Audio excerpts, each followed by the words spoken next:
Hello guys, स्वागत है आपका वाउच क्लासेस में। हम पढ़ रहे हैं राजस्थान की ज्योग्राफी और आज हम देख रहे हैं थोड़ा पूर्वी मैदानी प्रदेश की बात कर रहे थे। ठीक है, उसमें हम अब बात करेंगे रोहित के मैदान की बात करेंगे हम। ठीक है, तो यहाँ पर बैराट की पहाड़ी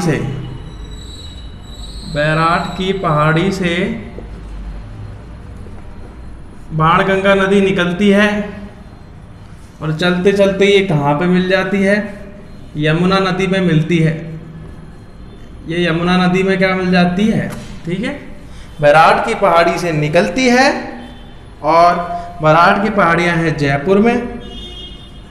कौन सी नदी है ये? बाणगंगा नदी है। बाणगंगा नदी बैराट की पहाड़ी से निकलती है और कहाँ मिल जाती है? यमुना में मिल जाती है। ठीक है, यमुना में मिल जाती है। अब ये जो जयपुर से यहाँ पर आता है जयपुर, यहाँ पे आता है भरतपुर। जयपुर भरतपुर के बीच में यहाँ जो क्षेत्र है इसको रोही दोआब बोले जाता है। रोही दोआब क्षेत्र बोला जाता है, या फिर इसको हम बाणगंगा यमुना दोआब भी बोलते हैं। बाणगंगा यमुना दोआब क्षेत्र भी इसको बोला जाता है। दोआब क्षेत्र भी इसको बोला जाता है। तो अब यहाँ पर हम माही बेसिन की बात करेंगे। माही बेसिन की बात करेंगे तो माही बेसिन, अब पहले यहाँ पर राजस्थान का यहाँ पे नीचे मैप बनाते हैं थोड़ा। ठीक है, इसको ऐसे डिवाइड कर रहा हूँ मैं। ठीक है, यहाँ पे जो बांसवाड़ा वाला क्षेत्र आता है ये बांसवाड़ा है। ठीक है, ये हो गया बांसवाड़ा वाला क्षेत्र। फिर यहाँ पे ये प्रतापगढ़ और ये हो गया डूंगरपुर वाला क्षेत्र, डूंगरपुर वाला क्षेत्र। ठीक है, अब यहाँ पे ये नदी माही नदी ऐसे निकलती है। इस तरह से ये हमारी माही नदी निकल रही है। कौन सी नदी है? माही नदी बांसवाड़ा से होकर गुजरती है। ठीक है, तो ये माही नदी ऐसे होके निकल रही है। ठीक है, यू बना रही है, वर्ण बनाती है, उल्टा यू वर्ण बनाती है। ये उल्टा यू ऐसी शेप बनाती है, उल्टा यू जैसी शेप बनाती है। तो अब प्रतापगढ़ और बांसवाड़ा में क्षेत्र है। ठीक है, प्रतापगढ़ और बांसवाड़ा में जो ये क्षेत्र है एक, ठीक है, इसकी हम बात करेंगे तो ये 56 ग्रामों का समूह है। किसका समूह है ये? 56 ग्रामों का समूह है। 56 ग्रामों का समूह है। इसको क्या बोला जाता है? क्या बोला जाता है? 56 का मैदान। ठीक है, इसको बोलते हैं 56 का मैदान। आपने सुना होगा, काफ़ी प्रसिद्ध है। तो ये प्रतापगढ़ और बांसवाड़ा के मध्य है। कहाँ पर है? प्रतापगढ़ और बांसवाड़ा के मध्य है ये कौन सा? 56 ग्रामों का समूह है, जो कि उसको बोलते हैं 56 का मैदान। अब दूसरी चीज़ की बात करेंगे हम। यहाँ पे डूंगरपुर और बांसवाड़ा के बीच में विखंडित क्षेत्र है। ठीक है, विखंडित क्षेत्र है। ठीक है, विखंडित क्षेत्र है ये वांगड़ प्रदेश है। वांगड़ प्रदेश है ये। कांठल का मैदान इधर की साइड है, अभी मैं जो बताऊंगा। कांठल का मैदान प्रतापगढ़ में आता है। कांठल का मैदान ये प्रतापगढ़ में है। गाइस ध्यान रखिए, यहाँ पर नहीं है। जो डूंगरपुर बांसवाड़ा के बीच में विखंडित क्षेत्र है वो है वांगड़ प्रदेश। ठीक है, वो क्या है? वांगड़ प्रदेश। और कांठल का मैदान प्रतापगढ़ में प्रेजेंट है। प्रतापगढ़ पे यहाँ पे साइड में कोने में ये प्रेजेंट है। तो अपनी ये माही नदी हो गई, 56 का मैदान, उसमें वांगड़ प्रदेश। ठीक है, तो ये वांगड़ प्रदेश किसके बीच में हुआ? डूंगरपुर। आपसे पूछा जाए वांगड़ प्रदेश कहाँ का पार्ट को बोला जाता है, तो डूंगरपुर और बांसवाड़ा। ठीक है, डूंगरपुर बांसवाड़ा। 56 का मैदान की बात करें, यहाँ पे 56 का मैदान बोलेंगे प्रतापगढ़ और बांसवाड़ा। प्रतापगढ़ और बांसवाड़ा का। ठीक है, और फिर कांठल का मैदान करेंगे तो ये प्रतापगढ़ में ठीक है, प्रतापगढ़ में। तो ऐसे ऐसे ये 3 चीज़ों की बात हुई है। तो अब पढ़ेंगे दक्षिण पूर्व। अब हमने कवर क्या कर लिया है, मरुस्थल के बारे में हम कवर किया था पहले हमने, उसके बाद में हमने अरावली रीजन के बारे में कवर करा, वहाँ की विशेषताएं देखी, वहाँ का सब कुछ देखा। फिर हमने पूर्वी मैदानी प्रदेश के बारे में कवर किया। अब मैं बात करूँगा हाड़ौती के पठार के बारे में बात करूँगा। किसके बारे में? हाड़ौती का पठार। हम हाड़ौती के पठार के बारे में अब चीज़ें बात करेंगे। सबसे पहले हम बात करेंगे इसकी उत्पत्ति कैसे हुई है। इसकी उत्पत्ति के बारे में बात करेंगे। तो देखो, जो गोंडवाना लैंड में क्या हुआ था, ज्वालामुखी क्रिया हुई थी, उसके कारण इसकी उत्पत्ति हुई थी। ठीक है, तो कब हुई थी ये? कब हुई थी? मध्यजीवी महाकल या मध्यजीवी महाकल के क्रिस्टेशियन काल में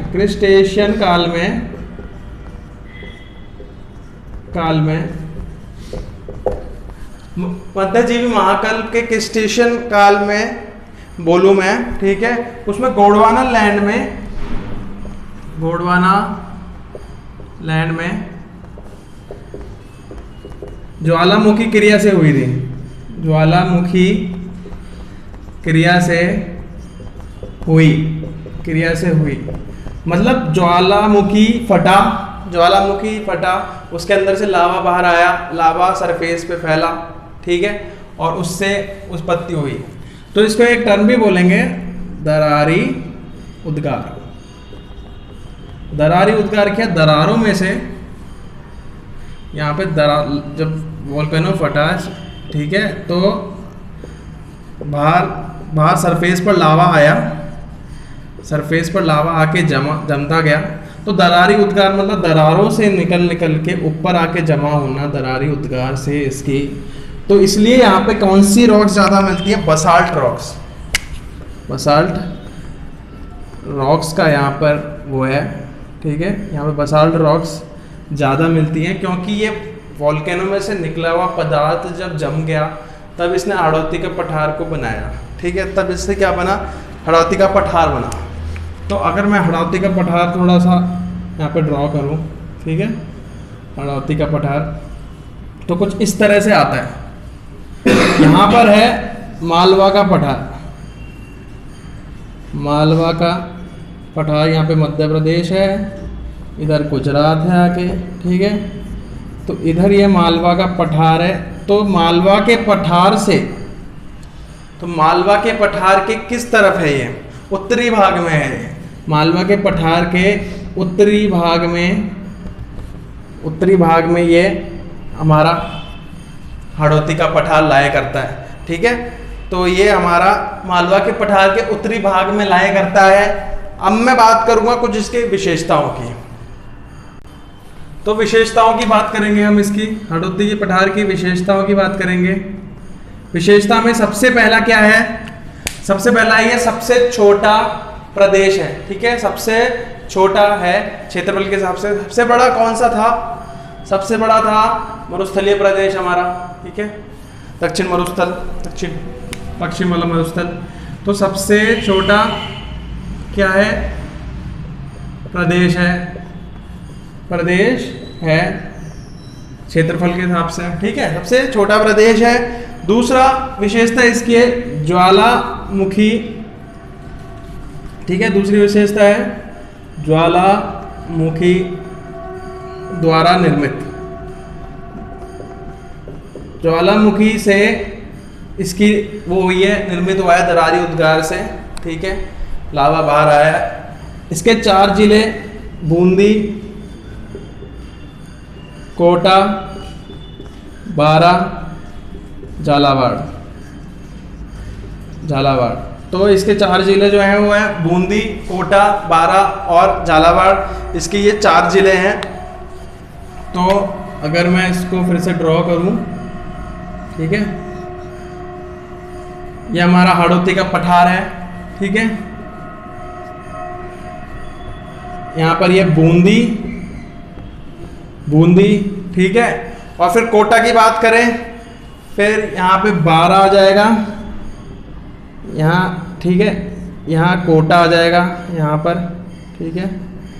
इधर ये कोटा, ये 12 और ये झालावाड़ आ जाएगा, ठीक है। तो चार इसमें आते हैं, ठीक है। 4 जिले इसमें आते हैं, बूंदी, कोटा, 12, झालावाड़, ठीक है। BKBJ इस ट्रिक से याद रखेंगे। इसका बूंदी, कोटा, 12, झालावाड़ 4 जिले इसमें आते हैं। इसके क्षेत्रफल की बात करें, इसके क्षेत्रफल की बात करें तो इसका क्षेत्रफल अप्रॉक्स 7% के आसपास है, या फिर एग्जैक्ट में बोले तो 6.99%, ठीक है। और 6.49%, ठीक है। मतलब लगभग 7% के आसपास है। और जनसंख्या इसमें निवास जो करती है, इसमें जो जनसंख्या निवास करती है वो करती है 11% के आसपास जनसंख्या निवास करती है।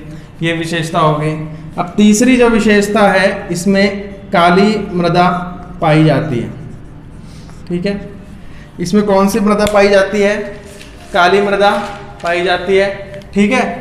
अब पहले एक और चीज की बात करेंगे कि ये जो चट्टाने बोली मैंने,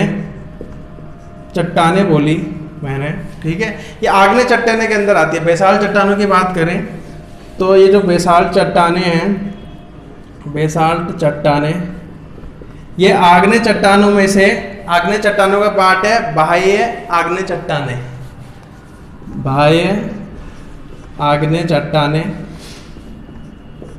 उसके अंदर ये पार्ट में आती हैं। बाह्य आग्नेय चट्टाने के पार्ट में ये आती हैं बेसाल्ट चट्टाने। तीसरी जो है इसकी है वो है प्रॉपर्टी काली मृदा है ये।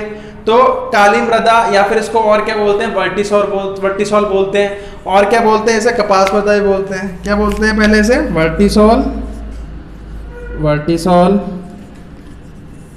कपास मृदा या फिर रेगुर मृदा, ये इसके नाम है काली मृदा के। चौथी जो विशेषता है, इसमें चंबल नदी बहती है, चंबल नदी बहती है इसमें। तो इस वाले पार्ट की बात करें हड़ौती के पठार की, तो यहाँ पर चंबल नदी बहती है,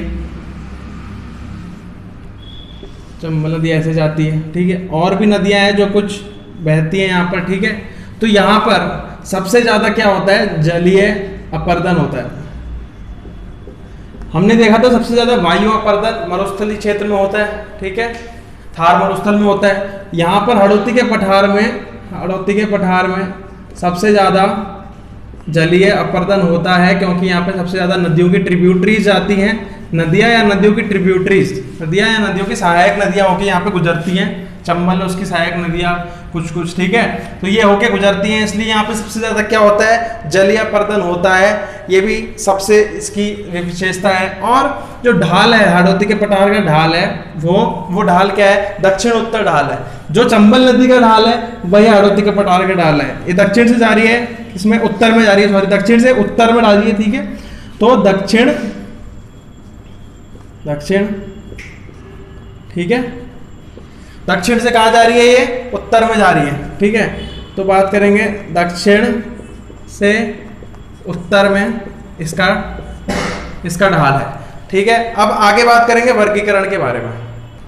अब इसका हड़ौती के पठार का वर्गीकरण देखेंगे तो कितने पार्ट में इसको डिवाइड किया गया है? इसको डिवाइड किया गया है 2 पार्ट में। एक है विंध्याचल प्रदेश, कौन सा प्रदेश? विंध्य कगार प्रदेश, या मैं इसको बोलूं विंध्य कगार क्षेत्र बोलूं, ठीक है।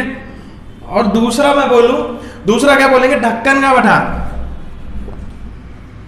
ढक्कन का पठार इसको बोलेंगे हम, ठीक है, ढक्कन का पठार। तो एक हो गया विंध्य कगार क्षेत्र, एक हो गया ढक्कन का पठार। 2 तरह के पार्ट हो गए वर्गीकरण में इसके। अब विंध्य कगार क्षेत्र की बात करेंगे, ये किसके बीच में लाया करता है? मध्य प्रदेश और झारखंड के बीच में, मध्य प्रदेश और झारखंड के बीच में पहाड़ियां हैं कुछ, इसको बोलते हैं विंध्य कगार क्षेत्र बोला जाता है। तो उन पहाड़ियों में एक है पारस, कौन सी पहाड़ी है, तीन चार पहाड़ियां हैं, ठीक है। तो एक है पारसनाथ की पहाड़ी, पारसनाथ की पहाड़ियां, ठीक है। और कौन सा है, और कौन सा है, कैमूर, भंडारे, ठीक है। और बचा हुआ एक जो है वो विंध्याचल है, विंध्याचल है बचा हुआ, ठीक है, विंध्याचल। तो पारसनाथ की पहाड़ियां, कैमूर, भंडारे, विंध्याचल, ये पार्ट है इसके। अब बात करूं मैं विंध्य कगार क्षेत्र में, ठीक है, एक अंदर विंध्य कगार, इस ढक्कन को पठार को मैं हटाऊं एक बार के लिए और मैं इसमें बोलूं विंध्य कगार क्षेत्र में, ठीक है। तो कुछ अर्धचंद्राकार पहाड़ियां हैं,